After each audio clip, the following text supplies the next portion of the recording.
ఆహారము లేదని చింత ఏలను, వస్త్రములు లేవని దిగులు ఏలను.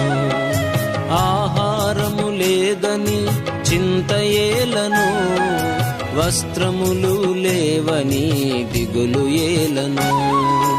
ఆకాశ పక్షులను చూడుడి చూడుడి, విత్తవు కోయవు పంటను కూర్చుకోనవు.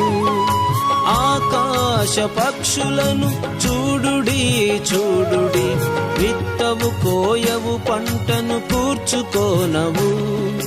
ఆయనే వాటిని పోషించుచున్నాడు, ఆయనే వాటిని పోషించుచున్నాడు.